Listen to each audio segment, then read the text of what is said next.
multidisciplinary humanity approach to this, seeing insights from studies in linguistics, philosophy, cultural studies, gender and feminist studies, indigenous studies, and so many more humanity disciplines. And basically, our concern was to unravel the what she considers as the missing link in existing feminist discourses on the central question of the agency of African women. And she identifies that most extant feminist discourses had not amplified sufficiently the performativity of language as a viable mode of entrenching a patriarchal dominations or dominance, oppression, violence of African women generally. And she feels that there is a need to fix or to address this missing link in feminist discourses. And it is from this direction that she decided to situate the missing link of uh, extant feminist discourses through an African feminist philosophy of language, which she strongly argues that it would aid the rehumanization using Afolayon's insight or worldview, the rehumanization of the African women from the deficit of this patriarchal domination, violence, oppression, inequality, and all, especially as seen even in contemporary African spaces. And in order to do this, she defends the need to adopt the methodology of post-proverbials, especially as extended by Remiraj's insight. And she believed that this post-proverbials framework would ensure engaging the challenges of African women agency. And this is basically to talk about how this post-proverbial methodology can actually elevate the treatment of women as objects of androcentric or male-centered rationalization, either in forms of scheming about the agencies of their bodies, of their experience, their worldviews, and their own natural dispositions to so many things. And since this text essentially focuses on uh, resituating the implications of proverbial performativity, especially as regards the representation of the image and perception of African women, Oyeleye aptly emphasizes what I consider as a significant output of that book, the relevance of epistemic location.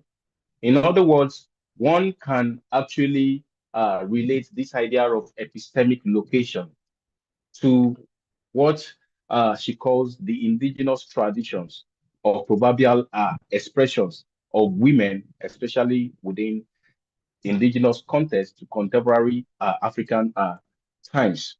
And it is here that she considers that indeed there is a need to begin to rejig the feminist discourses that, has been some kind of continuity from white feminism to African American epistemologies of feminisms to other waves of feminism by decolonizing it within the specific epistemic location of women, especially in the context of Africa. And yes, she actually alludes to exemplify this through looking at the Yoruba worldview. I wouldn't want to take the role of a reviewer, but I just feel it's quite important. I make a hint about the connection of this epistemic location with the question of ethno philosophy. And let me put a little light on what ethno-philosophy is basically about or describe it. I can describe ethno-philosophy as a reactionary school of thought to Eurocentric order of knowledge production, especially those that doubt the authentication of African systems of worldviews, norms, value systems, and the question of African identity as being authentically philosophical in nature.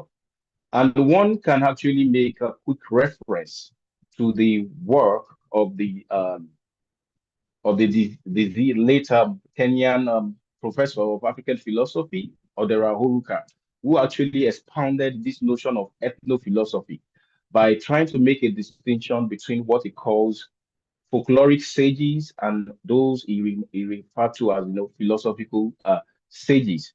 And basically, he says folkloric sages are those who are like just the custodians of the norms of African cultural value systems that are steeped in the communal traditions of how people understand reality. They don't question it; they take it hook, line, and sinker, but he considers the philosophical sages as those who are also part of those culture or comes from that community, but step out of it to engage the practicality of those beliefs and how it also addresses the question of individual agency as a proof of authentic philosophical thinking. And it is in this sense that it aligns, especially the latter aspects of Orica's classification of philosophical sages, aligns with the rudiments of post-proverbial methodology that Dr. Ileye's work is grinding through the African feminist philosophy of language.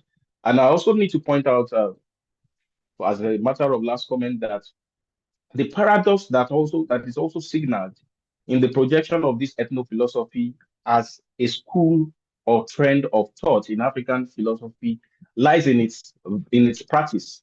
And the practice is basically signaled by the fact that the evolution of that school of thought is actually informed mainly or dominated mainly in the earlier time of its formation by androcentric voices. And this actually validates um, the question or the legitimate question of Oyeleye's work that there is need to begin to decolonize even this African philosophy of language or engagement of realities involving women in the African context. So I wouldn't want to pretend as if I understand that everyone is from philosophy or understand the angle of what I'm talking about. And that is one of the essence of or the beauty of Dr. Ileye's work because it's multidisciplinary. And when you talk about multidisciplinarity, it is not only, I believe, restrained to academic makeup or content. We also can talk about people outside of academics who have their experience on some of these things and can speak about it. And that is the reason why we have this very blended mixture of reviewers who would help us make a sense of, Dr. Ileye's proposal of African feminist philosophy of language from their field or from their disciplinary point of view, and also, enlighten us on how we can ethno-philosophize through the kind of example laid by Dr. Oyeleye. So I would like to open up this conversation by asking a general question from our reviewer and providing us maybe like some 10 minutes to respond to this general question from the angles of your discipline or field of experience.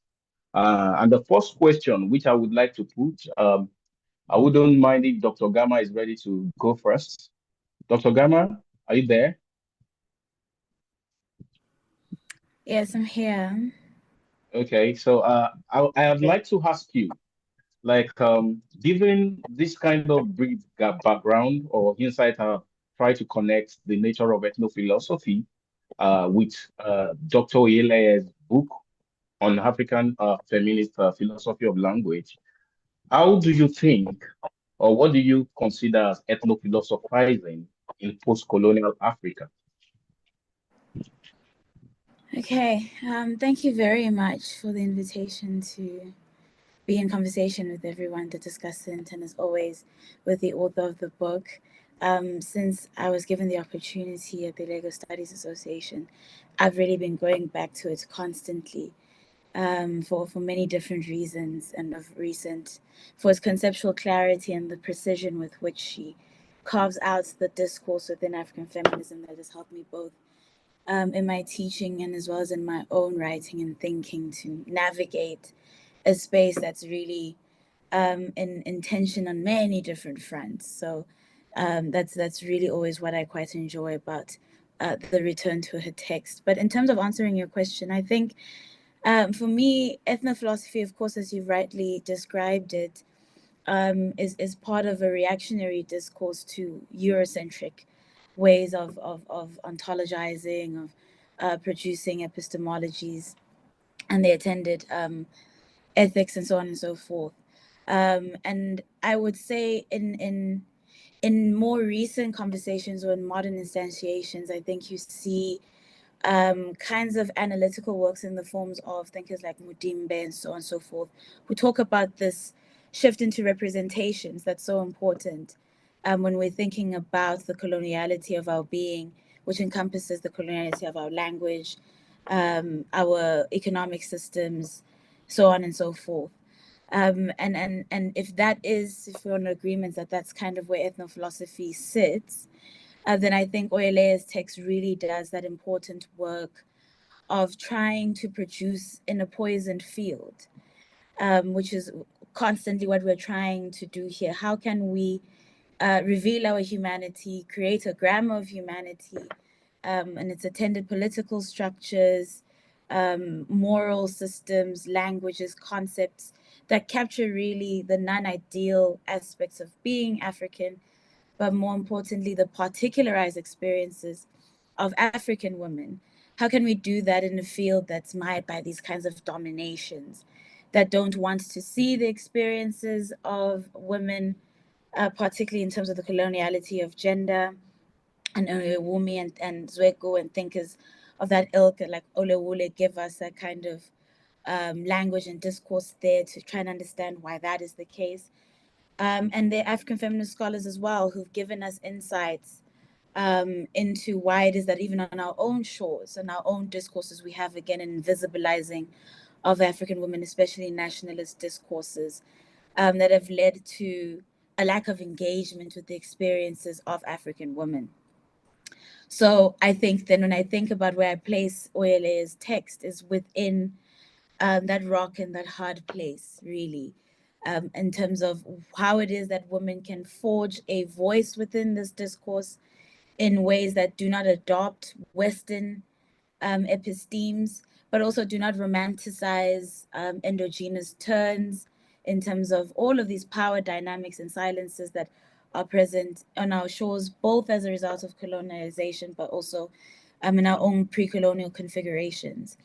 And so I think the turn then again to our own languages then is quite interesting, given that she places African feminism within this kind of tension.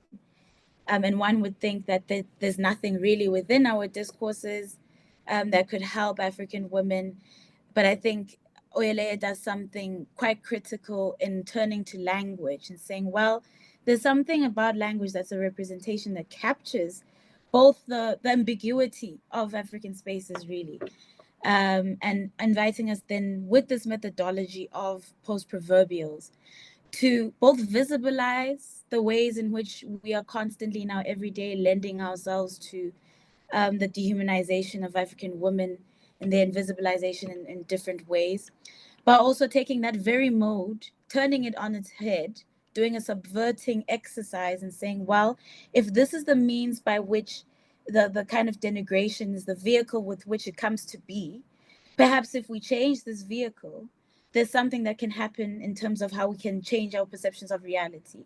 If reality is something objectively out there and our issues, our interpretations with it, then perhaps there's something in the post-proverbial exercise in engaging our genre of being and turning it on its head that could do something for instantiating better ways of securing equality for African women. So indeed, I would say this is an ethno-philosophical exercise, but one that has a more critical stance, one that really is trying to speak to both the two-front critique of these inarticulate ways of expressing African ways of being on both on our shores and overseas, but now trying to take it a step further. What can we do? Here are some tools. Here's something that could be a starting point. I don't read Oyele as saying I'm solving all the problems of African women, of course not. But I think it's at least giving us an epistemology with which to work with, hermeneutic tools to make meaning of why it is that we see women this way. Where do these practices come from? And how can we then turn them on their heads and find other ways of seeing women, understanding women, and giving meaning to womanhood in Africa, that can really speak to social praxis beyond idealism. So, for that reason, yeah, I think it's quite consistent with what ethnophilosophy is, if we agree on that definition. Thank you, Dr. Gama. Right. So I'm able to pick that you think this is start a startup project, uh, and basically, Dr. Oyelaya is stepping in to the African cultural fabrics and stepping out at the same time. So she's not romanticizing and not aping after Western paradigms at the same time. And you feel that this actually is the recent twist of what a post-colonial reading of ethno-philosophy should look like. It seems convincing to me, though, although, and we just want to be a bit a bit curious again to just ask you one more question before I actually move on to the next reviewer. I'm also thinking that would you want to consider, or what would you want to consider as, the markers like the indicators of the post-colonial condition of African women presently? If there's anything like that, if you agree with anything like that. Okay. I think one is hesitant to make kind of essentialist positions or statements about African women, but what I can say is that structurally, because for me, I think that's what that's always the strength of critique. That's what you should be generating from, something that seeks to turn the order from what it is now. And based on this current order, I would say that it would not be a stretch to say that African women exist as subhuman beings in the general order of the world. And I think that's marked by, as Oyelea points out, an intersectionality of modes of power, where owing to their gender, owing to their racialization, owing to their class position, the way that these pillars of power intersect render African women invisible and always falling through the cracks of developmental modes and solutions and policies, because there's never quite a full capturing of these experiences. And yet there's empirical evidence at the same time of the dehumanization of African women. I think we would not be hard pressed to find all sorts of data to support that kind of positionality. So I would say those are the kind of post-colonial markers, a general structural problem that finds Africans and Black people outside of the grammar of humanity, meaning you don't have access to what you require in order to be a fully fledged person and live a life with dignity. And that's exacerbated further then by how axes of power can combine with one another in ways that render the experience of Black women one that is constantly battling with these kinds of absences and invisibilities. But at the same time, you do see a kind of um, pushing back, right, in ways that women subvert these ways of being. I mean, this is what African feminist discourses have tried to point out, that there's never been a full and grand and all encompassing domination of African women, though I'm not always quite convinced by that line of thinking. But I think then at the same time, it allows for us to complicate and see the nuances and how it's possible to both be fully aware and know of the post-colonial condition of African women, but have no one doing anything to stand in the way of those who seek to directly oppress them in various ways. So I don't know if that quite captures it. Okay. I can disagree much about the play or the role of power, the functionality of power. And I mean, we're going to come back to this in a different way because I also try to look at what you call the nuances of power relations, especially when it comes to even the role of women in the whole politics of hegemonizing and dominance. I mean, the recent event that happened in Nigeria, you know, really brought that up to my consciousness, seeing how women also, support some of these, trend of dominations and, silencing and so on, from the kind of reactions you read from the news media and, so, but we come back to that. I think I would like to move to Toby now. Hi, Toby. Hello, Good Toby, are you there? afternoon, sir. Good evening, sir. You're welcome. Yeah, good You're evening. welcome. You're welcome. So I'm quite interested in hearing your view to that first general question I asked. I know you are an analyst of you called you Dr. Toby described you as a freelance analyst or feminist. I don't know how he put that. But basically, I understand reading your profile. Reading your profile that you're also a social media analyst. I would like to ask you that if we consider that the social media space itself is an extension of colonial legacies or heritage, meaning it's like a colonial invention itself. Do you think there's a place for ethnophilosophizing or doing ethnophilosophy through the social media space? Hope you understand that question a bit. No, I don't. Okay, so no, so ethnophilosophy is like um a reaction towards uh European uh denigration of what you can call maybe the traditional African space or the traditional African heritages of value systems and so on and so forth. In other words, they are basically trying to say that without the intervention of colonial expedition, that Africans would have never developed certain capacities, such as you have now with the social media space.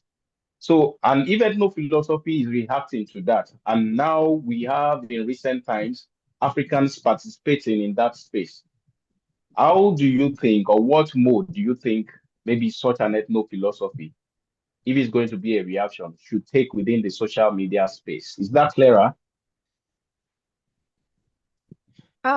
Let me rephrase this. Like you are asking me how um the colonial rule has changed in Nigerian space in terms of patriarchy and the feminist movement, right? Yes, but now specifically, that's also aligned with the question I'm interested in hearing.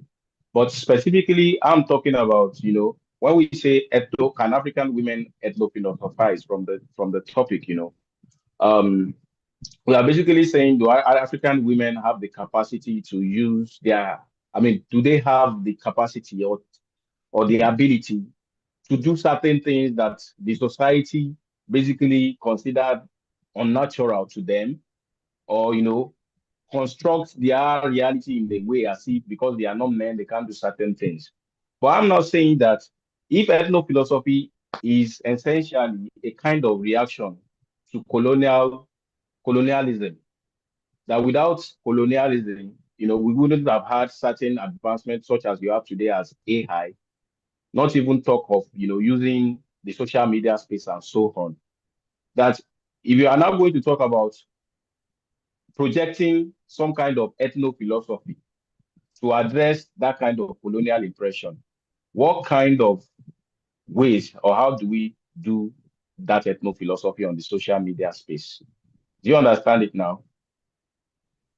Yeah, I think even though colonialism did not come to Yeah. Africa, I still believe African would have still hopped on in social media space, online arguments and all that, because eventually these things they go all around the world, even in rural areas as well.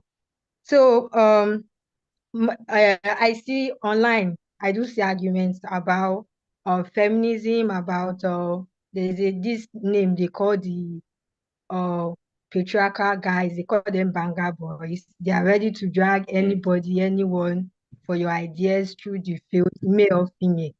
Now, I believe Nigerian women are starting to realize that the world is just not for the men. That are starting to challenge the thought system, that are starting to question the norms of African society.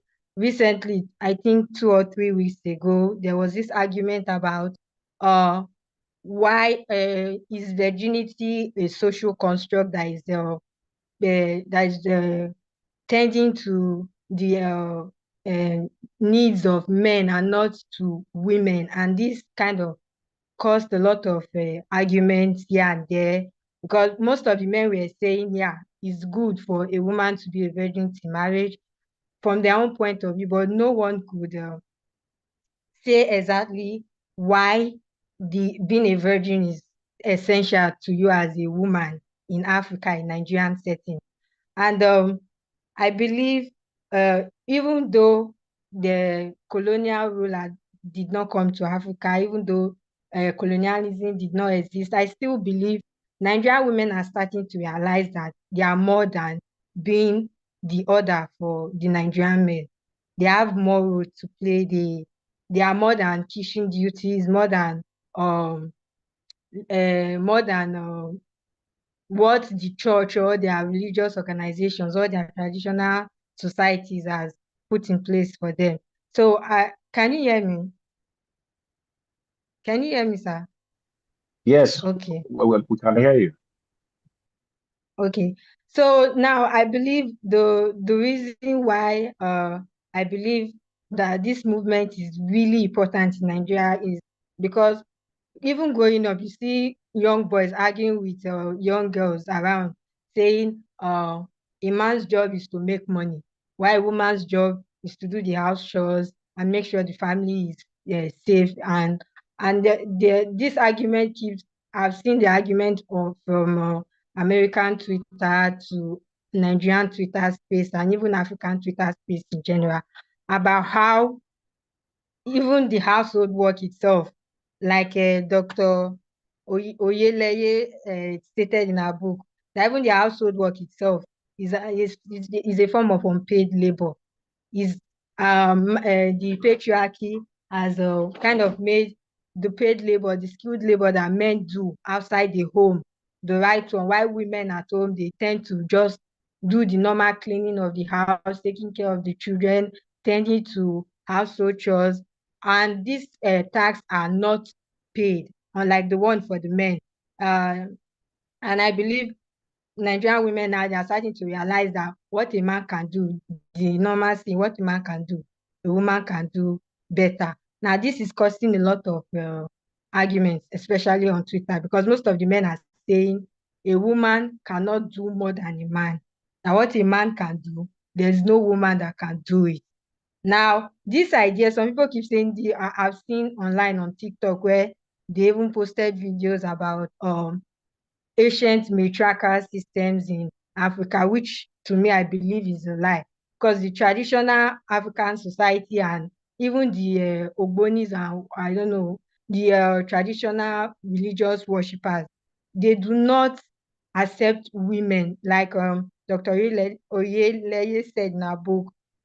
She said that once you are a woman and you do something that only a man can do, they tend to attribute those features to manly characteristics, not because you did what a man can. For you to do what a man can do, that means you are not an ordinary woman. You are a manly woman, and that is Mm. they're trying Mm. to say is synonymous to docility and subordination. And as a woman, if you can do something that society is saying you cannot do, that means you are a man and not a woman.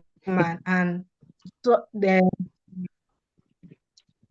am I getting the question right, or I Yeah, don't yeah. know, So, maybe so I'm I think, I debating for think, me. I think made, you have done some justice to what I'm asking. Thank you. But would you indulge me to like just make a remark to or comment to your talk, and then ask just one more question before I move to the next reviewer. Um, so I can pick that you try to answer my question of how we can bring ethno-philosophy, you know, into the whole global trend of social media space. Basically, you are emphasizing on globalization, that globalization sooner or later would reach the forefront of all community or cultural corners, even within the African space, even without the coming of the colonialism. I agree with that, and I think it's a very vital point because no culture or community is ever frozen. I mean, the whole question of social construct itself is also a subject of fluidity or social change. So, and I love the example you gave about virginity as a social construct and how you also try to use some very vivid example to talk about how gender roles are also considered as a matter of construction and how those arguments, happen within the social media spaces. So for me, the take home of your point there is that to ethno-philosophize, then the cultural space or what we call the traditional space must necessarily open up to the global space. And I think that is a very, very incisive, point of view or intervention from your point. But I'd also like to ask you, before I move on to the next reviewer, please, that how do you make sense of language use? Dr. Ileye, like you said, spoke or made some emphasis or focus on language as a means of revitalizing the agency of women from all these impressions of docility that you mentioned. How do you consider the role of language, in the representation of women on social media? Let me give you an example with that recent example of the event I started with. When you watch the different blogs, you watch different podcasts, or you watch different kind of responses on the social media about what happened to Miss Emerson, uh, some comes in form of pigeon, trying to talk about what they feel about the matter. Some come in standard or formal English form. Why some people commented in native language, maybe like Yoruba or Igbo. So, how do you consider that language plays a role, in terms of, bringing out people's consciousness or awareness within the social media space? And which language do you find viable enough for, raising consciousness about women in that direction? Toby, you can just answer briefly as you understand the question. Okay, thank you, sir. So I believe, like the book stated, Dr. Oyeleye stated that English language is part of a cultural imperialism imposed on us by colonial masters.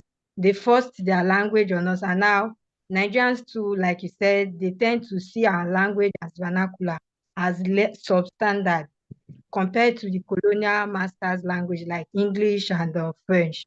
Now, I believe, uh, like someone stated in the book, that even though English language is a colonial language, we still need a common language in Africa to talk amongst ourselves, because Africa itself is a multicultural society.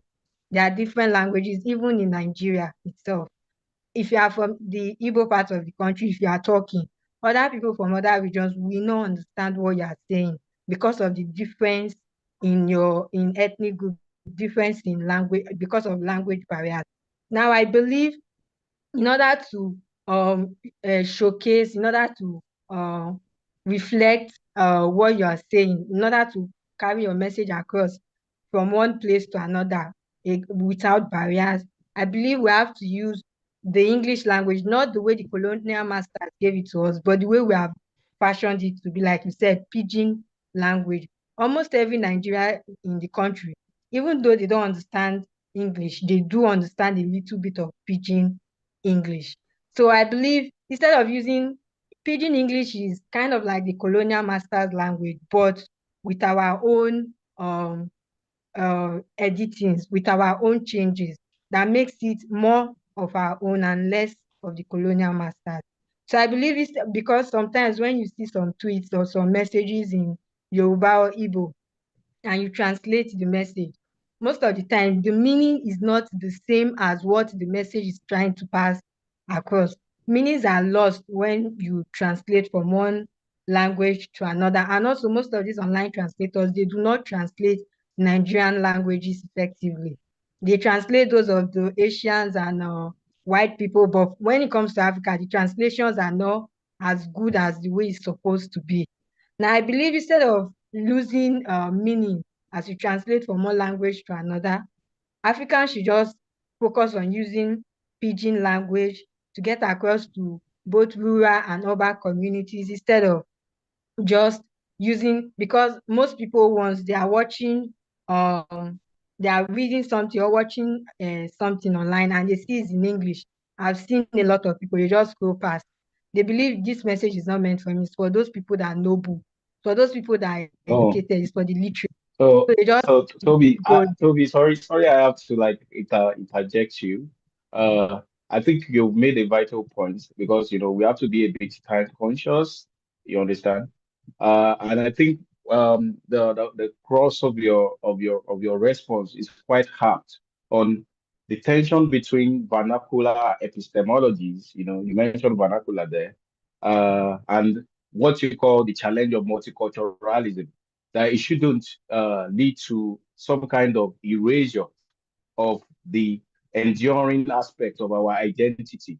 And in other words, it means this affects language in the long run. And then we have to see the need to decolonize language. And that's why you are making reference to adoption of feeding English. But there's a big concern about that because this is not the first time that this language experiment will be thrown in the shores of Africa. It failed in 1977 for some reasons or so on. Maybe I wouldn't use the word failed, but it wasn't like enduring. So when they try to adopt a particular African language as a common language amongst all Africans. So, but thank you for those incisive discussion, Toby. In fact, your responses are quite deeper than the way you might be thinking. Oh, they are just big jargons at all. So I would like to move on to Architect Babalola. Architect Babalola, are you there, sir?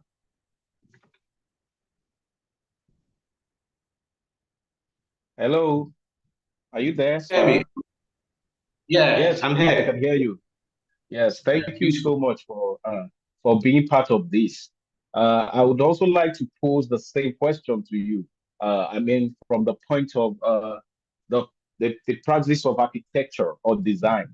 What does it mean for you from your field, sir, to ethno-philosophize in post-colonial Africa? I mean, from your own angle or field of experience.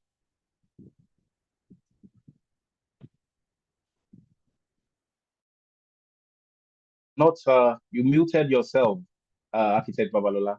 You are muted.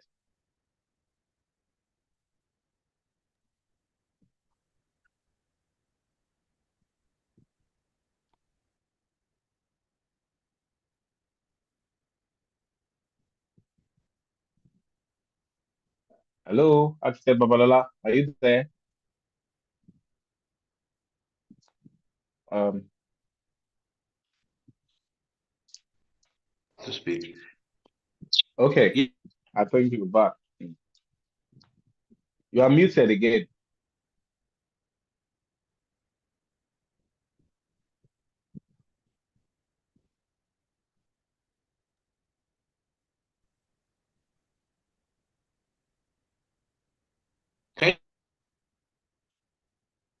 So maybe we might just like have to move on. If uh I said Babala is still trying to fix the issue of the voice output. Dr. Gamma, I think I'm coming back again to you. Uh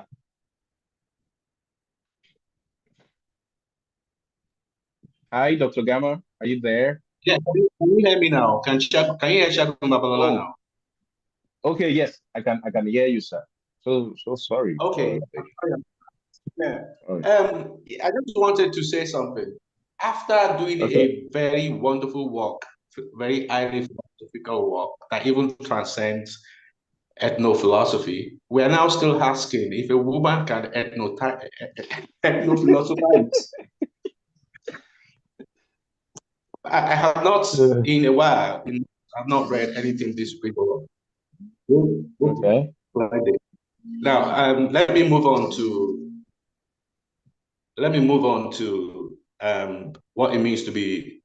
I won't say that. Then what's wrong with this? Yeah, I won't say I won't want to use ethno-philosophy basically, but let me explain to you what I have been through. I'll try and be short.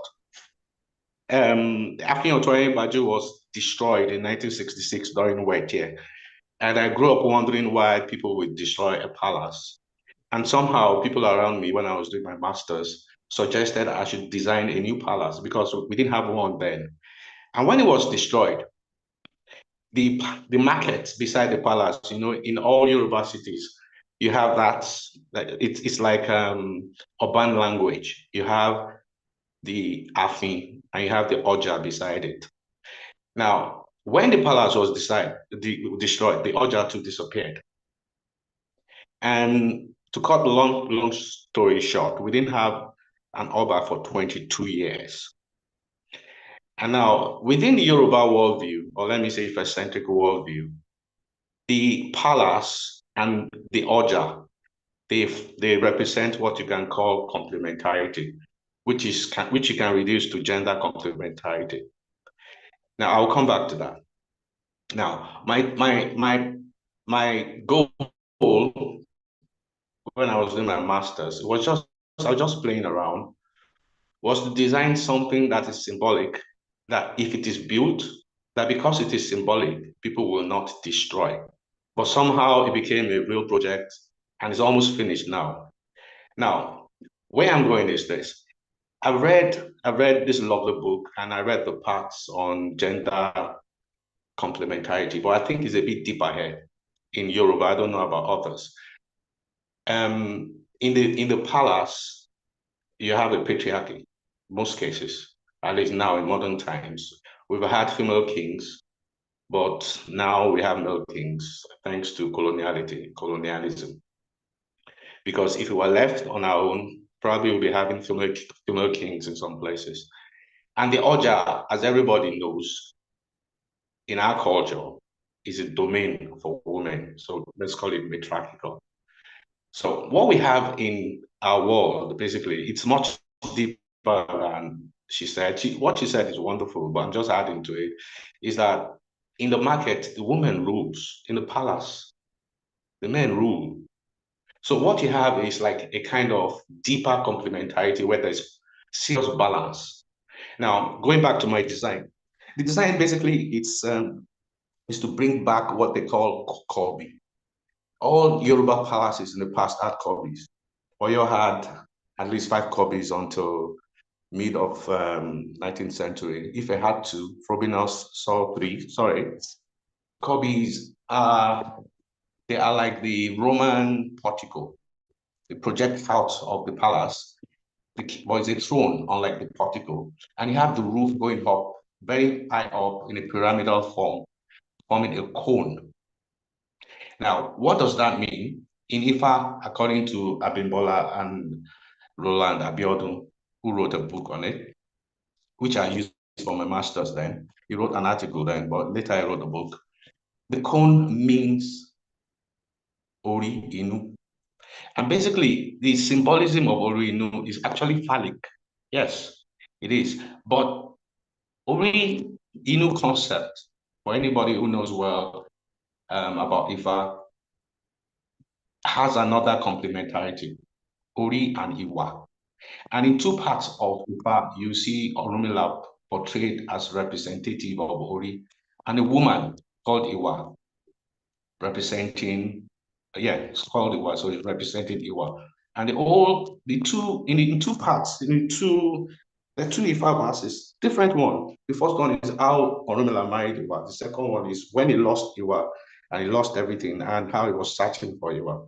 So the whole thing is about complementarity, basically, and it all boils down to Oja and Hafi.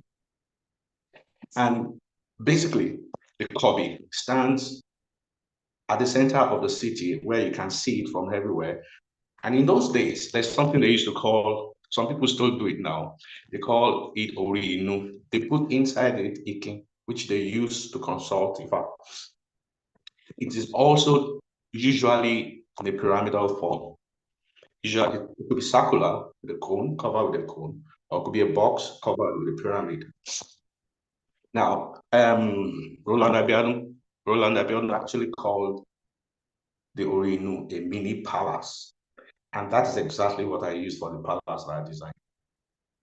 So now, when you look at it, what I now did is, it's a continuity. I didn't just put, yes, I took some from British classical architecture, from Afro-Brazilian architecture, and most importantly, from our own colonial architecture, particularly the courtyard elements, which I used as the center of the piece, which is now covered by glass pyramid. And that center basically is for customary jurisprudence, adjudication, and all that, because the whole design is based on a philosophy that is anchored on customary law, so that other Nigerian nations, other Nigerian people can also use the same philosophy. The design basically is towards Nigerian architecture. So it's a variant, basically. That was the challenge during my master's days. Now, where am I going? Where I'm going is that, number one, the symbolism itself is gender neutral, even though it's phallic. It encourages everybody to pursue excellence. There's nowhere in Ifa, I don't think I've seen anywhere in Ifa where Ifa subjugates women as non-human beings. No. And the little I know about cults in Yoruba land, there are none that you don't have women with very powerful roles. Even the Egun cults, where women are not supposed to see, before they leave the shrine, a woman will pray for them. Now, and there's a part in the book where the author wrote about Oshun and 16 major Orishas. I think that's the most fundamental part of that book. I love the part, followed by another section on Morimi. Now, the lesson from there again, basically, is the need for collaboration. Let me give you an example. When we started building the palace, the guy basically called me and he told me that I should be nice to all women. I should make sure I don't fight them because they are behind me. And that's a coded message. It's the same thing that message of Oshun is saying. The 16 primal Orishas came to the world. They abandoned Oshun because she's a woman. And Oshun showed them. Oshun showed them the same way Dr. wrote this book to show men about the evil of irresponsible patriarchy. Sorry to interrupt you, Architect Babalola. I'm really enjoying the flow of your analysis. For you, I don't think you are going to stop anytime soon. And we have to take like No, I will round it up. I will round it. Okay, please, we have to take a few minutes break. Yes. Okay. I'll round it up. Now, the old architecture. Can we do a minute? Can we do a minute? A minute? Yeah. Okay. Yeah. Let me just run it up. The book reminds me of what Olodumare told the Orishas, the male Orishas, that you should go back to Oshun, a beggar, and you should collaborate with her because you cannot do anything without her. So that's how important this work is too as well. I just wish you could differentiate between responsible patriarchy and patriarchal tyranny. Yeah, that's all. Thank you so much. I think we're quite on time. Can I call on uh Toby Adewumi? I think we are quite on time. I'm going to give my own response to Architect Babalola when we return from the 5 minutes break. Is All that right. fine? Yeah, that's very fine. Thank you, Dr. Owusheni. Thank you so much for hanging on here with us. Please stay, don't go. We'll be Yeah. back in 5 minutes. Yeah, so we just encourage everyone to take a wellness break, step away rather from your screen just um to rest your eyes, go for water break, go use the restroom, whatever works for you. And in the meantime, we'll be sharing a poll that we want you to kindly fill for us. The poll is just to kind of get a sense of where everyone is today, right now, physically and mentally, as well as trying to understand what kind of questions we need to focus on in this discuss. So please take 2 minutes to fill this poll and um, rest and take water or whatever helps you hydrate. Thank you.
Okay, so we can, Hello. yeah, Yes, so resume we the can session now. we? Thank you.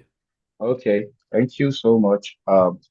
So so far so good. I've been enjoying the momentum of this conversation, and I must say that Acted Babalola's interventions were quite intriguing, and I am actually curious on so many observations or assertions you've made.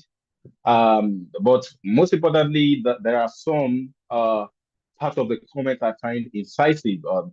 I'm just going to try and like highlight some of the few things I think I was able to pick from that very strong analysis of yours.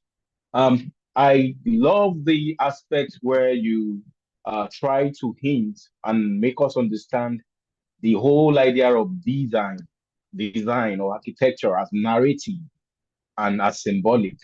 I love the way you navigate through those conception about design, and you try to exemplify this, especially through the indigenous repertoire of architectural design of the palace in terms of its spatial location close to the marketplace, and you further fe- featured that analysis to extend your argument about the underpinning rationale of gender complementarity. Well, you also made a hint about how the colonial intervention or the colonial episode, disrupted some of these uh, original original architectural design or ways of understanding or appreciating reality in those contexts. But I'm just curious that when we begin to uh, like fixate the idea of gender roles or identity to specific spaces, don't you think what we are doing is we are downplaying the question of human agency as being dynamic, rather than just fixating people just within spaces? I mean, I understand that culturally, in terms of the social context of understanding those spaces, those were the interpretation. I mean, it's well represented from your analysis. But I mean, looking at it within a broader stretch of what it means to be human today, how do you think those kind of demarcation of species according to gender roles, just to serve a devil's advocate, and identity? How do you think it will work out pragmatically in today's contemporary world that is an admixture of so many things? And I'm sure, even if you want to like elevate that, don't let me say I'm sure, I suspect that even if you want to celebrate that pristine, image of that indigenous Yoruba setting, I suspect that it would have also gone through some internal social changes that may warrant some kind of modifications of some of those uh, demarcations. Then you also mentioned the whole idea of IFA cosmological and ontological understanding, which I think I have a little bit of understanding also about, especially what you were saying reminds me of what Susan Bear said about the notion of complementarity as well, when he talks about how Yoruba cosmogony sees the heart as two horizontal, two, the composition of an horizontal hemisphere to another vertical hemisphere, talking about Igbaiwa, looking at the heart in form of a calabash to make up the Yoruba cosmos. And also you made an impressive comment about Orinu as being phallic. Well, I think I'm curious to learn more about this. But I want to say that I think what you're saying seems to be part of what Oyeleye has also like thematized within our work, especially when she was talking about moving away from this social context of interpretations, when she was trying to make an analysis of how implicators can actually inform perceptions or imaging, because definitely context matters. And we also know that oftentimes when we say Africa or when we say traditional, we seem to give the impression as if there's an homogeneous or unanimous standpoint about some of these outlooks or thoughts. But given the fact that sometimes you could experience what is called difference, which she also used in her work, following Derrida, you can experience difference in interpretations of reality, even within a community of people. That is why I think she actually stuck to using literal engagement of those proverbial texts to actually resituate the question of African women agency. You also spoke a lot about the influence of transatlantic Yoruba architectural notions of design, like the Afro-Brazilian structures you spoke about. And most importantly, this is the last comment I would like to, because you gave me a lot to chew, Acted Babalola, and I think I should just make some few response because I'm curious to hear more from you. Maybe in the course of the conversation further. You spoke about the need for collaboration, which I think is a crucial part of repositioning the question of women agency as well. And then you make something that looks fascinating, a distinction between what you called responsible patriarchy and tyrannical, or what we can describe as toxic patriarchy. I don't know. I just think that this sounds to me. I mean, that's just my opinion. It might not necessarily be correct.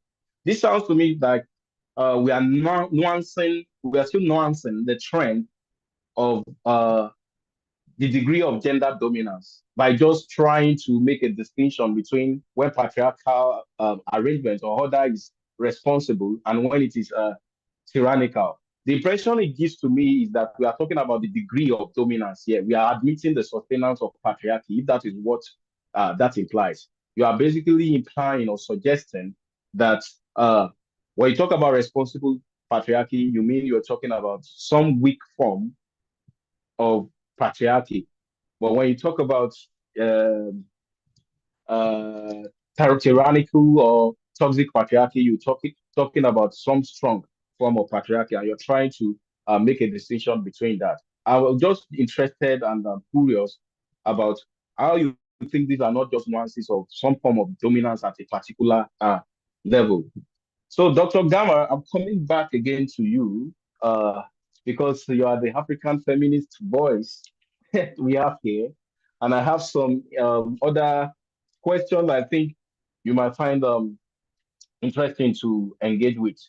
Dr. Gamma, are you there, please? Yes, I'm still All right. here. Yeah, so I'd like to ask you this question because we talk about the post-colonial condition of African women the other time.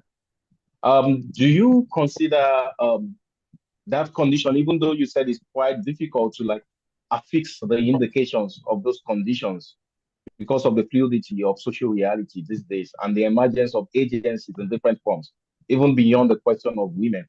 Do you think, or in what way do you feel there is some form of compatibility between this nature of the post-colonial condition of African women with this patriarchal foundation of understanding about African women agency?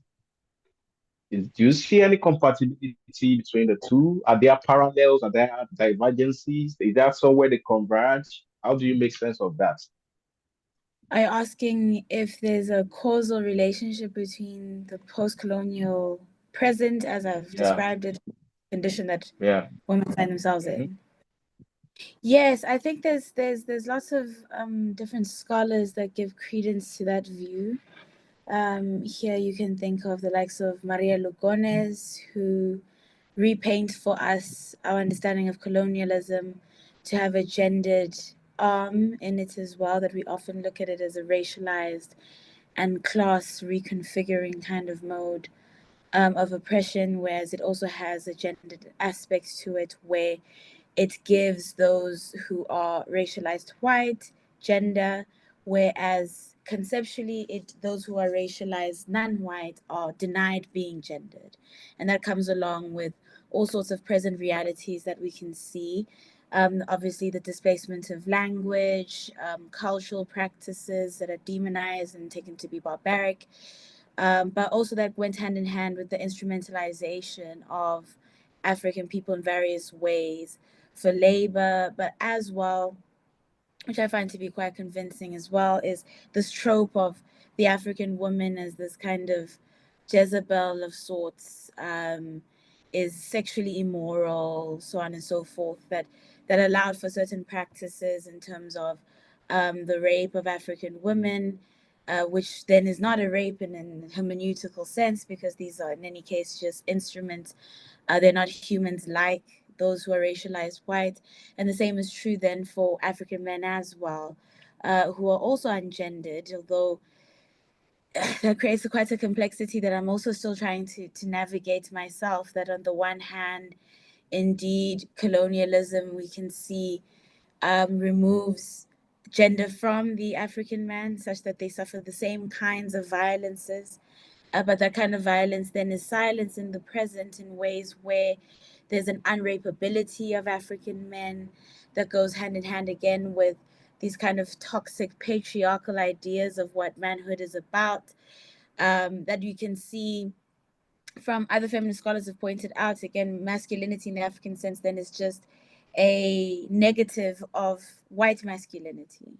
So it's quite a complicated picture, but I would say that a lot of the dynamics that we're seeing are definitely as a result of different colonial reconfigurations of African modes of being. But I would also say at the same time that um, I'm not so comfortable with this kind of all-encompassing grand narrative that takes it that we have no part in this kind of idea of patriarchy.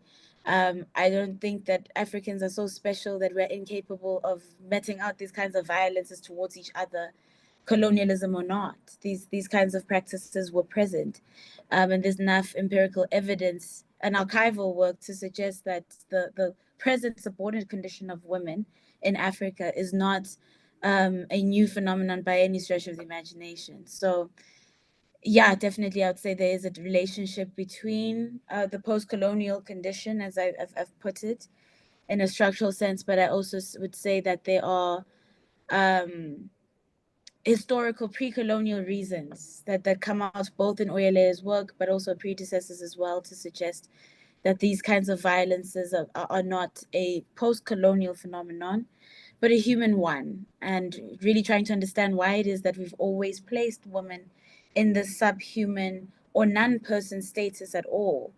And I think, again, in looking at Oyele's text about these proverbs, the idioms, the stories that we tell ourselves about who we are, um, uh, reveal the fact that there's a devaluation of African women that has been sustained over a period of time, that of course is exacerbated by 19th century colonialism, so on and so forth, but it was certainly present within our everyday lives, if language is something to go by. Of course, I don't imagine she's saying that this is a one-to-one relationship, as I said earlier, but I think there's something that can tell us in this language something about our practices, something about why we see women the way that we do, or do not see women as we're supposed to, according to our relational frameworks. There's clearly a kind of dissonance there. That on the one hand, we take ourselves to be supposedly complementary, but I think that complementary model assumes a shared understanding of personhood, of dignity towards every single person, and it's clear that that's not the case. And then one wonders, then again, when you think about power, what exactly are we constantly protecting? What kinds of moral excellencies are we putting in place? Who is actually a person here? We may be in a complementary system, but some people have more dignity than others, and we need to interrogate that. Why is that the case? And I think a good entry point is the philosophy of languages Oyele is suggesting, especially when it's difficult to get a grip over what is fact and what is, more so stories of progeny in terms of pre-colonial past. So in terms of what we have in front of us and our resources, there's a lot to suggest that these may be idealisms of what Africans should be when we say we're complementary, but in reality, much like any human configuration and group and community of people, we are susceptible to these kinds of problems, and we need to figure out why it is that we've never quite escaped this mode of oppression. So that I would say that that's the kind of causal relationship there. So thank you because for this I was actually intending to ask a question you just answered in this very detailed explanation about this the relationship between the post-colonial condition and the question of the indigenous patriarchal foundation of women agency. And that question was I was going to ask you like what was the nexus between or connection between African feminist philosophy of language that's what Ilaya is proposing, and the post-colonial condition of women agency.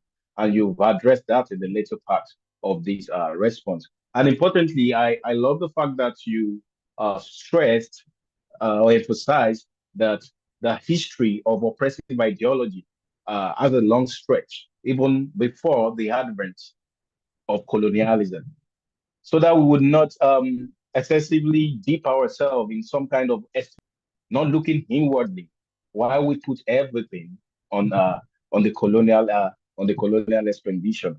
And I mean, these are insightful way forward to think about some of these things, and also to rethink also what you have called the subjugation of women even in pre-colonial African systems. And of course, this takes some kind of um, historical dimension. But to pick you up also quickly on something that is just like a tangential issue to this. One of my mentors, Professor James Ogude, in literature, Pretoria, he speaks about indigeneity as a condition of decolonization. And I think Oyele's work also makes a hint about, decolonizing the indigenous, So what do you feel? Do you agree? Do you disagree? How far do you think we can go with that in the post-colonial African context? Yeah, yeah. I think I understand the appeal. I think that's where I am now in my thinking around these issues. Why do I say this? I think I worry about the way that oppressive powers, especially when it rears its head in the university spaces as neocolonialism, finds ways to co-opt these kinds of indigenous ways of beings in ways that placate the problems that Africans are facing.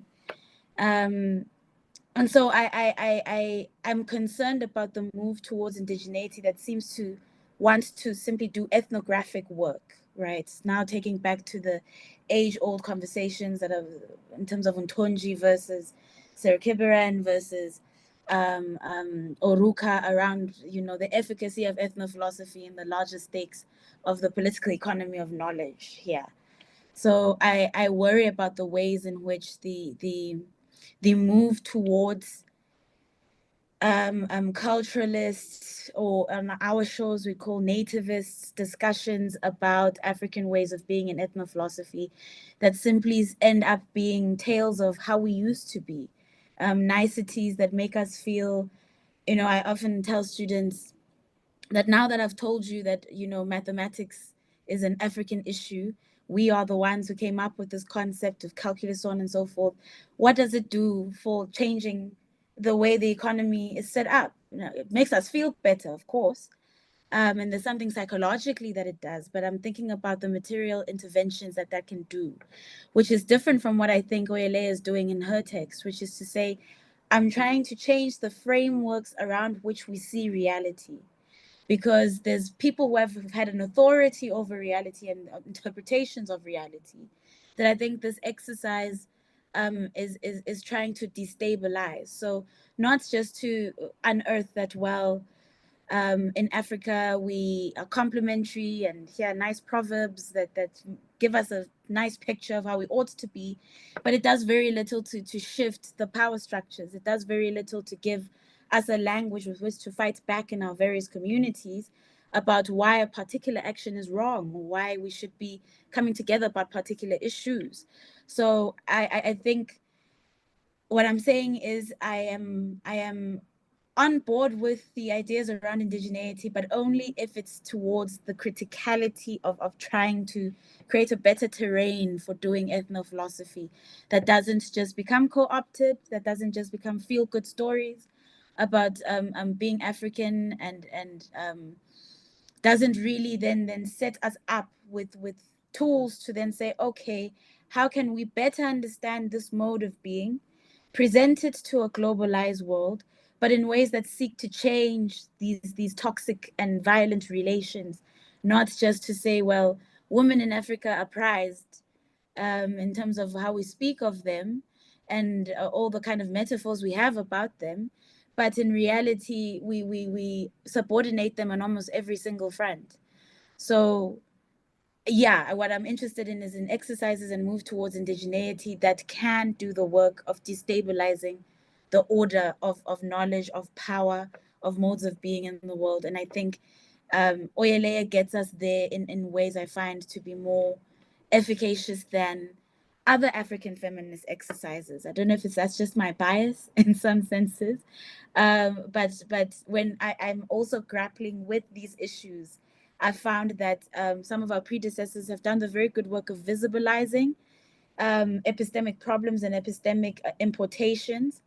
But I think it's turning and then telling me that there's no gender in my continent. It makes me even more confused than I was before, because this thing is here and we're seeing it, and we speak ill of women on many different fronts, and we know this to be true, but no one is giving us the hermeneutical concepts and frameworks to be able to really speak back to power in ways that can change it, not just to visibilize and say, woe is the African woman. We used to have a great time and we used to be respected, and the symbol of the woman meant something, when clearly today we can be discarded. And of course, as the conversation with the last speaker was pointing out, we all, of course, in our thinking, we need to be careful of the ways in which we also are creating new power regimes that sideline our fellow African men. We need to find a way to discuss how you are also denigrated under these systems, are also silenced, but are equally So, perpetrators of this violence at the same time. Dr. Gama, I know you have more to say, but I have to like appreciate you for that very incisive response, and you bringing out in the broader, larger spectrum of what we should consider and think about when we ask those questions. It's quite insightful, I must say.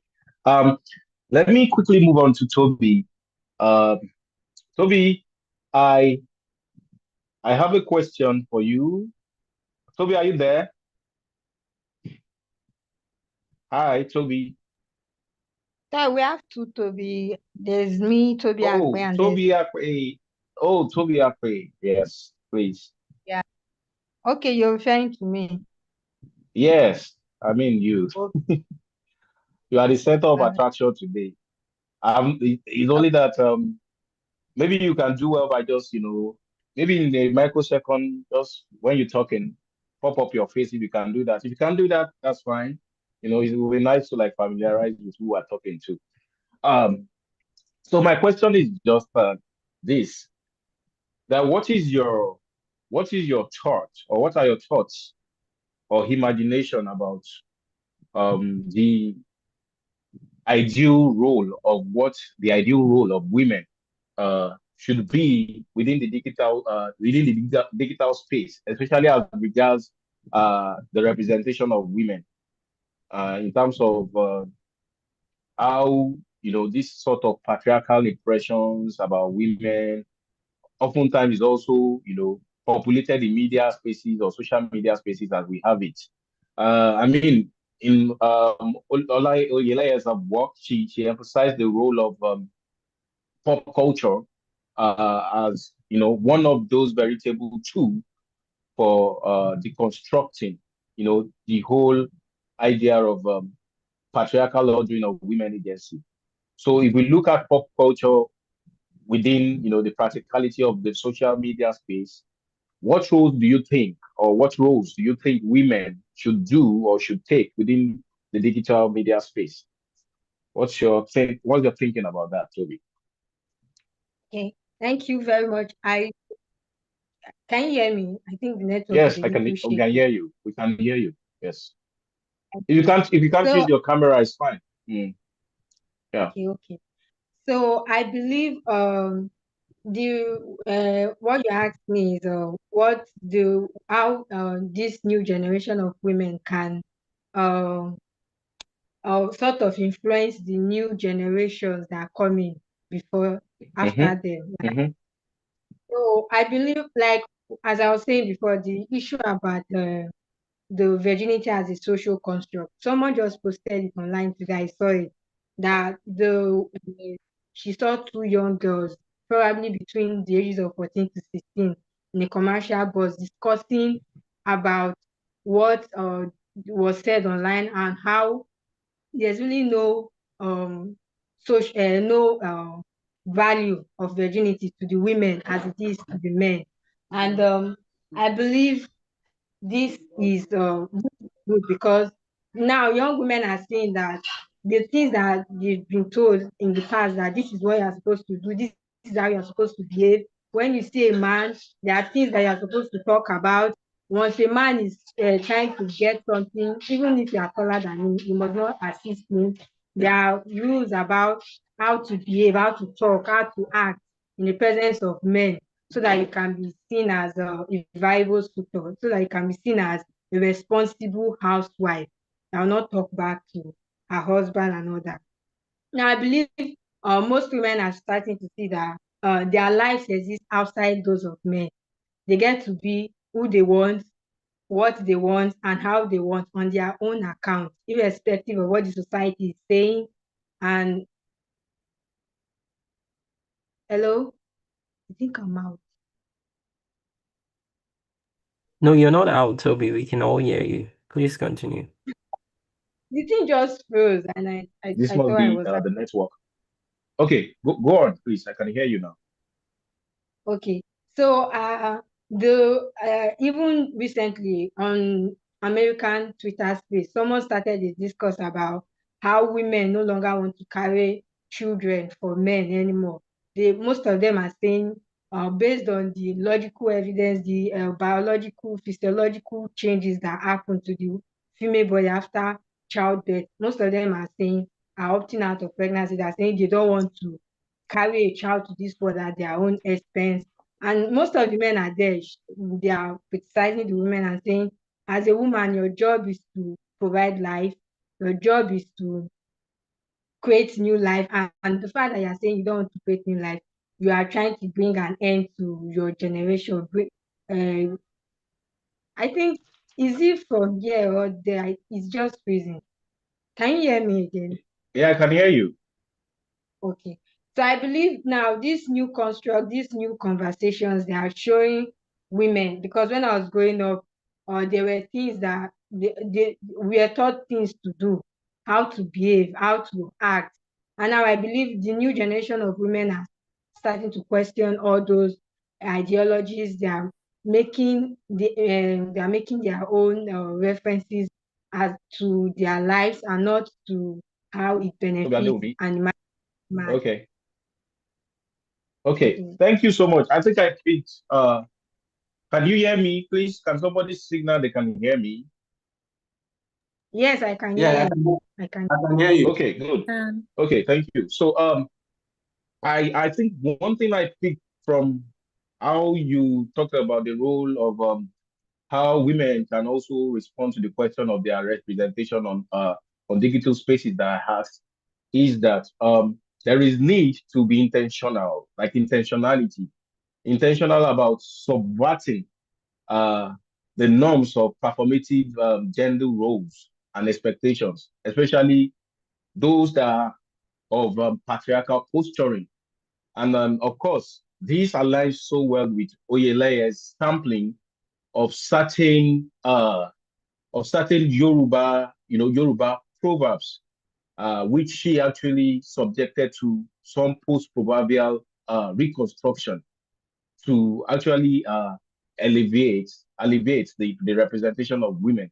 And I think the practical implication of this is that women should also get more involved because after all, like what Dr. Gamma implied also the other time, uh, women also are complicit, in the sustenance of this patriarchal mode of ordering the woman.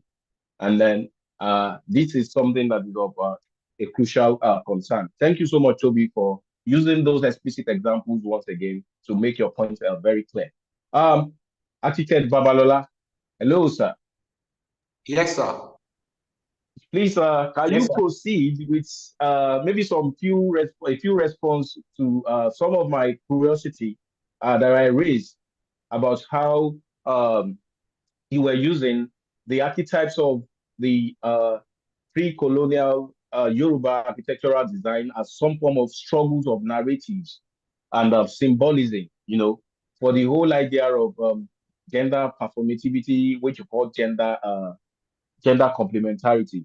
And also maybe you might want to respond to the question of what I called you were essentializing gender spaces by still valorizing this, just having the devil's advocate, by this still valorizing this demarcation about gender roles in spaces and so on. And also your very fantastic insight about the distinction between what you call responsible and tyrannical patriarchy the other time. Can we do this within 4 minutes, sir? We're actually short of time now. Okay, yeah. Thank you very, very much. First of all, I want to say that I agree with everything that Dr. Gamma said. There, of Okay. course, we have pre-colonial oppression of women. Just as she wrote in her book, there's oppression of men as well. But you have more of women. If we don't have, in the first place, we won't have those derogative proverbs. And if there wasn't anything like that, there would not have been Anifa telling men, powerful men, to respect the powerful woman. So definitely. So I'm not, okay, I want us to see it this way. Now, Ifa, for example, says that the best thing a man can do is to marry one wife in two verses, again, two different verses. It now tells you what will happen if you marry two, if you marry three, if you marry four. Ifa is not saying you shouldn't marry many wives, just telling you that the best is one wife. And so that's what I'm talking about. For those who understand Ifa very well, there's high respect for women, very, very much respect for women. But I'm not saying that the colonial era had that respect. It was an aspiration, and there were so many men that were flouting it, just like many men married many wives. But I think fundamentally, one issue that we should look at is this issue is very fundamental. Is what Eke talked about, two publics. Now, the colonial experience created a situation where you have two publics, language, urban planning, you had GRA, then you have the normal cities, the indigenous cities. And within that process, there was a terrible epistemicide of the good elements of the pre-colonial values. For example, you can't see Kobe anywhere now. They all disappeared. By 1920, they had all disappeared. Everybody forgot about it. And then in place, you now have spears, church spears. You have mosque minarets, signifying not what Kobe once signified. Now, at the same time, the center of the cities, basically the market, was de-emphasized. And historically, we now do shopping mall, as everybody knows. Of course, in some cities and many cities, Yoruba cities, you still have those market spaces for women, powerful women. But in our case, that's what trying Baju, it was gone. It was 22 years, no markets. Now, what I now said about irresponsible patriarchy. Now, let me give you another example. At a time about 4 years ago, one big man in my hometown wanted to destroy the market for a shopping mall. The KBAC convinced him because he had a large gathering. And I was invited to address them. So I told them that if you people can face the Yami, our mothers, and defeat them, then go ahead. And they stopped. Now, that is irresponsible patriarchy, that we had to confront him. I mean, the responsible patriarchy must confront him. But don't forget one fact I said. I said that it's a bit complex. It's like yin yang in both sides, both the physical world and the world we cannot see, where one gender rules and the other one where another gender rules. So there's that balance. But it doesn't mean that the two genders are always perfect. And like I think Dr. Gama said, it's a bit it's something we should be very careful about. And the beauty, right? That's what she said. I liked is that again is that she spoke about this work that we're talking about by Dr. Riele. It brings back to the fore these main issues of oppression of women, and it gives us the let me say, now we can think about it and we can begin to think about how to move forward. But what she has brought to the fore are genuine, they are real, and we should really celebrate her for that. Really, she's the Oshun of our time. Thank you. Thank you so much thank you so much for those positive remarks about Dr. Elias intervention. We are all proud of her, and I'm also proud to say that the Ibadan School of Philosophy never disappoints at this point. I hold very dear your analysis about how colonial interventions had aided some form of epistemicide of pristine indigenous value systems and architectonics. And of course, you represented that uh, through your example of Kobe. And also, I also recall that once I participated uh, at a conference or talk as a discussant on the futurity of African landscapes architecture. And I was wondering at first why they would invite an ordinary student of philosophy like myself to come and discuss amongst professional architectures. And it was then I knew that there was a connection between the scapes of the mind and then the material scapes that comes in form of all geographies of land, seas, and so on and so forth.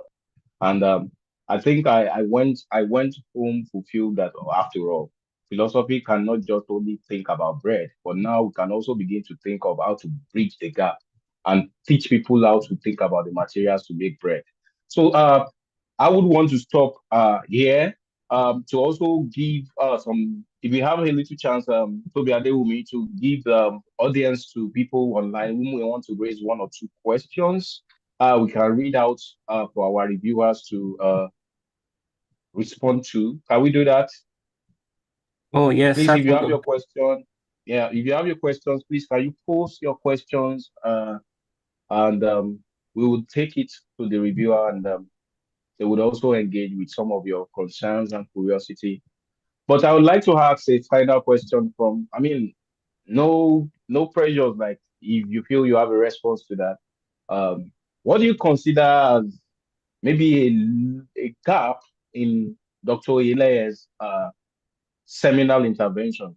Because I would also like to hear from Dr. Oyelaya maybe 2 or 3 minutes, if we don't have any question, about maybe giving some responses to some of these observations about your fantastic work. Dr. Oyelaya, are you on ground for us? Can you make some responses? Feed us back.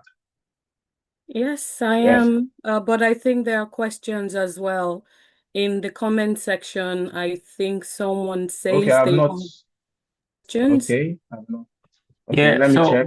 so Dr. Oshini, please permit me to read some of those comments Okay, for you good. because there've been quite a All right. lot of them. Okay, Then I okay, would thank you. like to invite Modupe Adu to also ask a question. Some of them were just comments on previous review comments. So, for instance, Femi Ajayi was of the opinion that pigeonization works well in both ways. While pigeonization creates accessibility and democratizes access to philosophical thought, allowing younger generations to engage with cultural and ancestral wisdom in relatable format and allows the cross-pollination of cultures. Um, dida. It also act elastically and then fragments. Um, which dilutes philosophical depth. I think this was in response to it was Toby was talking about the use of a common language to unite Africans. Femi Ajayi also responded to architect Babalola's opinion about, the feminine nature of certain architectural symbols. So I'll just leave that off for those of us who might read it. And I will take another comment from Toby Akpe. She says, I believe in ancient time in Africa that patriarchy existed and women that played any roles were menopausal ones. That's interesting to read. I wonder if Toby can expatiate on what she means by menopausal roles.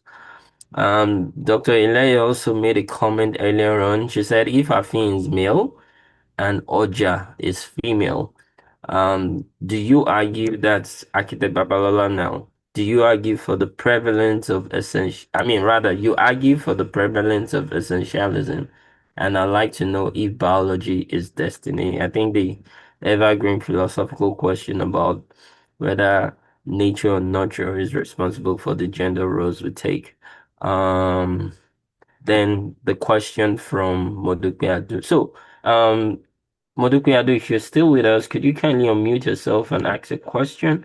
And if there's anyone else who's willing to unmute themselves, we can take turns to ask the questions. Okay, thank you for the opportunity to speak. Hello, everyone. So I've been enjoying the discussion. Yeah, I have a word for, I think, architect Bolarinwa now. He mentioned, I think he talked about complementarity, and from my own little observation, I think that I am not very, very comfortable with that argument from complementarity, because for me, I feel that the argument from complementarity is androcentric. Each time women try to talk about their subjugation or their concerns with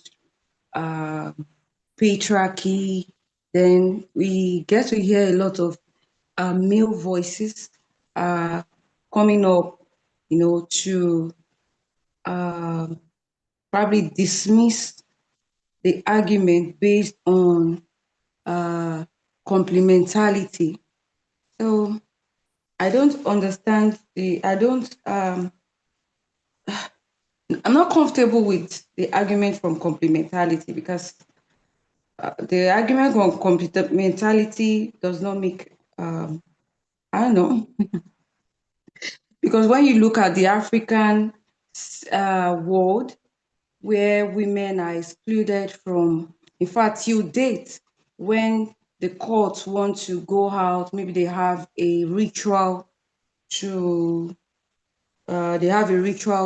observe or something, you hear things like women and strangers should keep off, so many things. And the subjugation of women or dehumanization of women, for me, is even getting worse as the society is advancing, but on the African settings, at least on the Nigerian scene that I know, the respect for women is decreasing. And one of the things that I want to recommend is that people should raise their boys properly, the boy child, to understand that, look, the human beings, at least biologically, we have male and female. And then the female is also a human being as much as you, a boy, is. And that the female can beat you up to anything, maybe a debate or a competition or anything. Because it feels as though that the males have this kind of orientation where they just believe that the females exist for, that So, females. Modupe, can you wrap up? Like, because we're time conscious so that we won't get ourselves locked out. Okay. So Well, thank maybe I'll okay. just hand it. Yeah. Yeah. Thank you. Thank you for your time. Thank you so much. I think Architect Babalola got your observation, and I love the fact that you're mentioning this configuration of sex. You said male and female. I mean, there's also a huge lot of discussion on looking just reducing those kind of arguments to just the binary composition of sexes. I mean, and Stalin has done some works on that. Um, uh, Toby Adewumi, should I give the room for Um, Dr. Ilaya just to a lead the minute before she response? responds, I'm Okay. reading other comments, and one is from Yeah, I Professor can see Afolayan. from Professor Folayan. Yes, Yes, I can so see. it says one, is there a way we can is there a way we frame a question also enables better discourses and channels? Give me a second, I'm scrolling here. And channels towards more enlightening conversation. I'm worried about the topic of this discussion. Why burden it with the weight of ethno-philosophy? I thought it could be, can African women philosophize?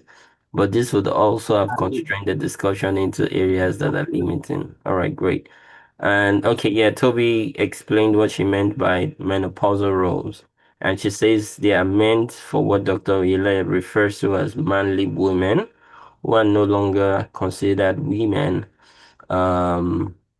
because they are seen as men as they are past the menstruating phase of a woman's life. And two, from Professor Falaya now. I'm interested in ways that the author can engage with feminist post-proverbials to achieve a significant traction that can actually initiate the social change the author would love to see in our collective consciousness. The traps of language, give me a minute. The traps of language are exposed and transformed when we really engage with lexical and linguistic items in use. So, I think this will be a convenient place for Dr. Ile to give a comment, then we can take the wrap-up comments from all the reviewers. Thank you. Wow. Okay. I am deeply grateful for the engagement with my work.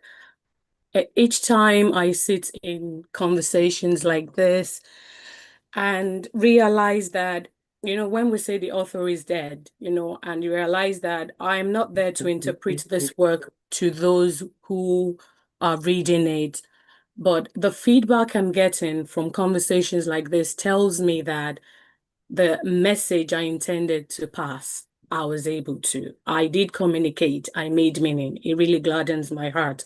And so I want to thank everyone, everybody for their thoughtful conversations. Today marks the first year. I mean, exactly a year ago, the book was published, August 14th. And I know GRC reached out to me several times. I was in the middle of quite a whole lot of things. I had to keep pushing. But then it occurred to me that it would be really, wonderful to have this book celebrated on a day like this, irrespective of my own personal disposition.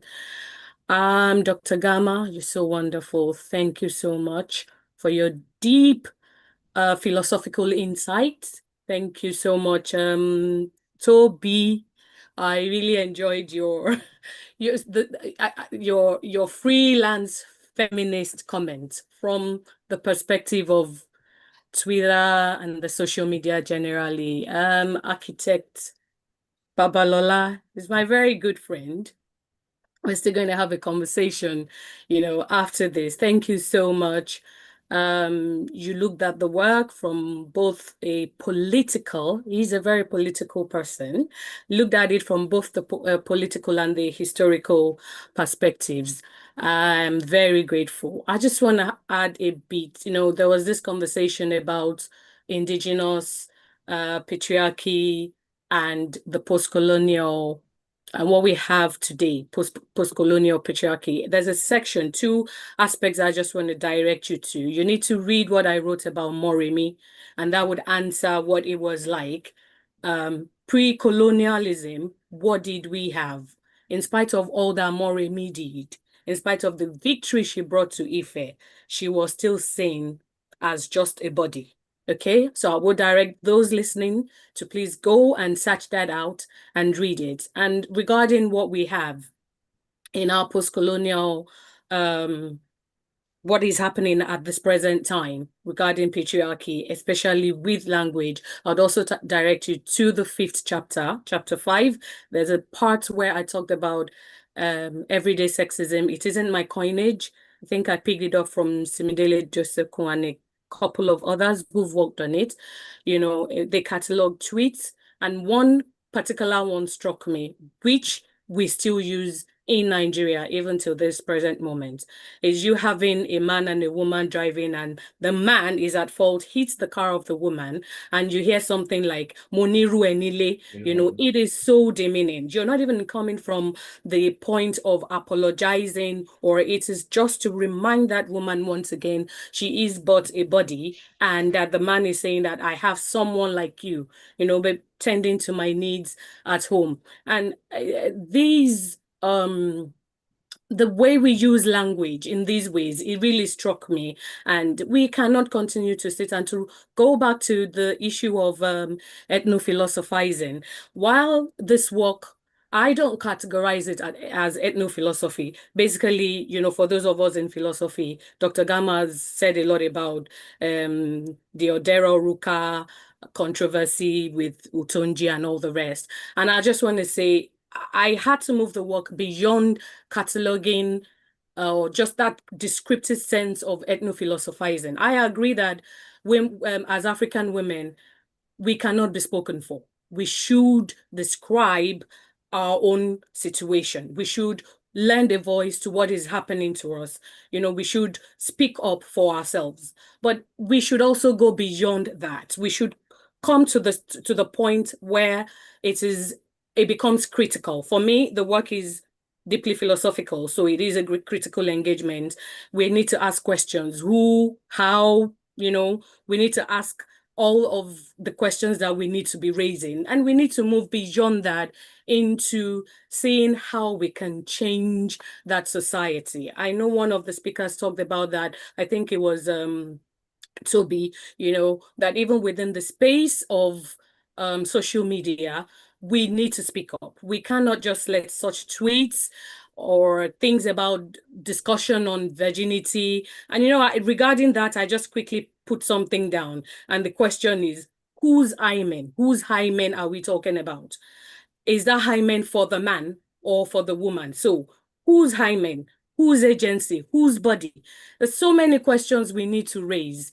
I can go on and on and on. I know it's past 7 and we're meant to stop at 7. So once again, my sincere appreciation to everyone who attended this book review, everyone who engaged with the book. It's there.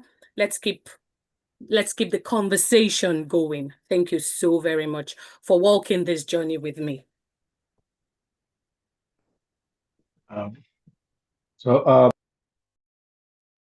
Dr. Oyele, for that very appreciative note. I would pass the ball to Toby Adewumi. I think my job is done here, except maybe we might, I don't know. Do we have that chance to allow the reviewers say a word or two? Yeah, yes, we can go over Okay. one comment Okay. each from each reviewer. Okay, please, let's start with the architect, Babalola. Please, can you make a short comment to end this?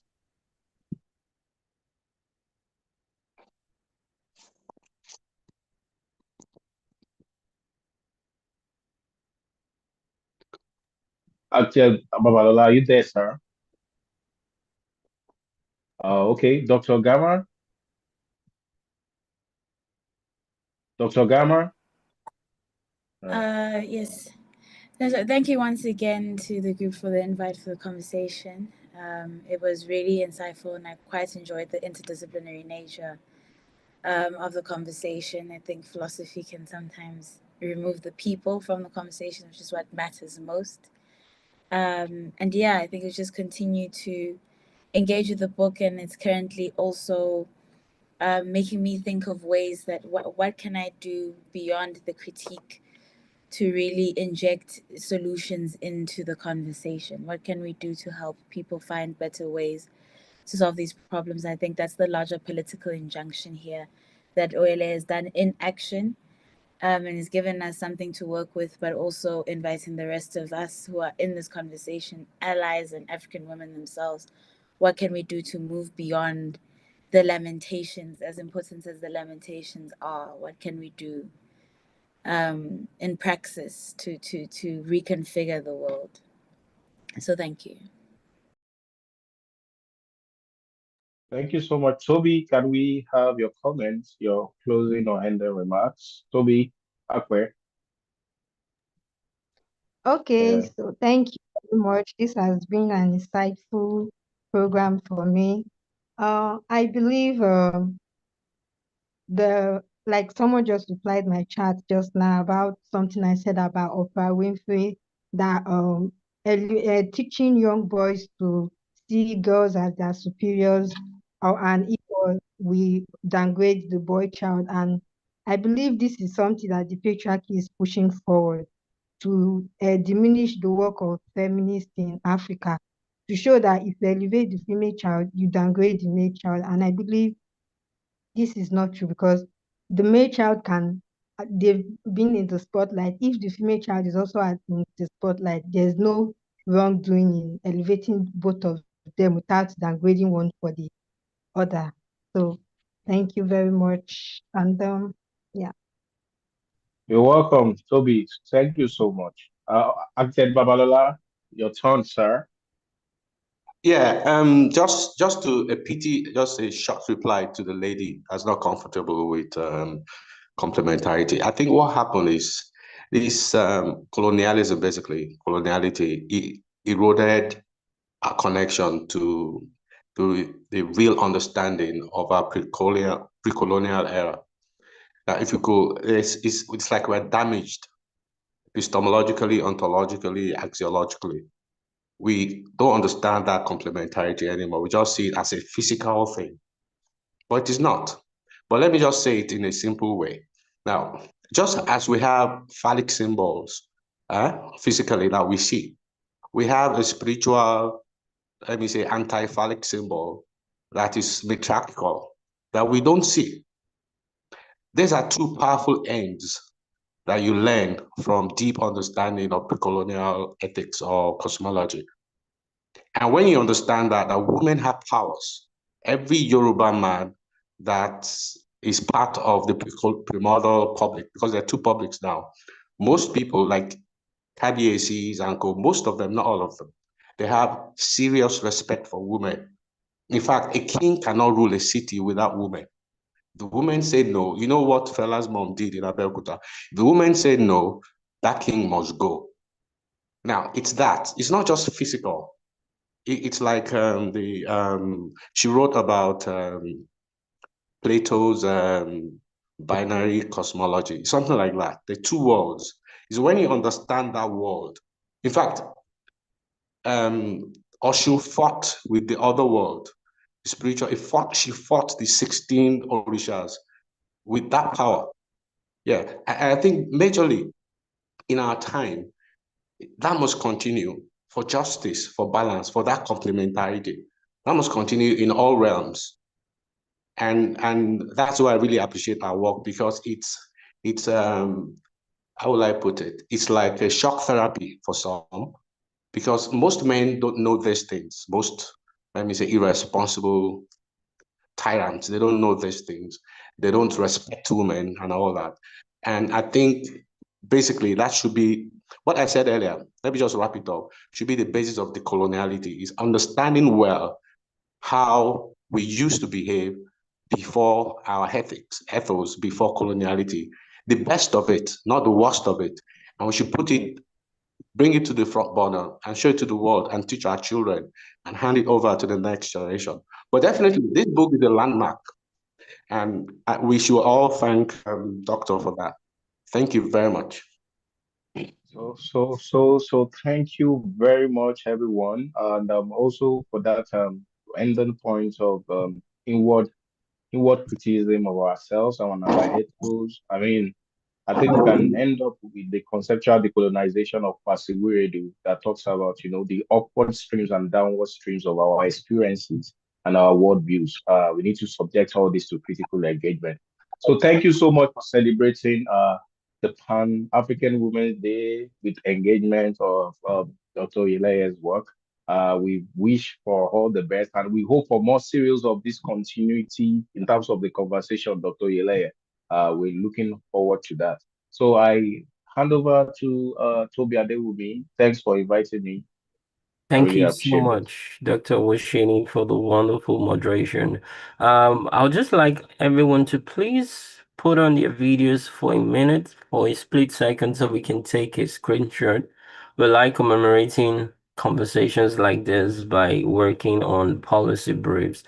Some people were talking about how do we intend to take this forward, and for the GRC, we often share outcomes of meetings like this with the public. So if you won't mind, kindly put on your camera so we could take a very beautiful screenshot. I can see everyone's face, and it's nice to know that the social space, I mean the virtual space can be converted into a dialogic space as well as a social one. I'm taking another round, so if you're still here to put on your camera, please do so shortly.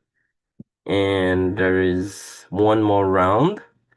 Regardless of where you are in the world or whether you have power or not, we are happy to capture you that way. Thank you all so much. So I don't know if Adesomi is on the call. Adesomi, are you able to give us a closing remark?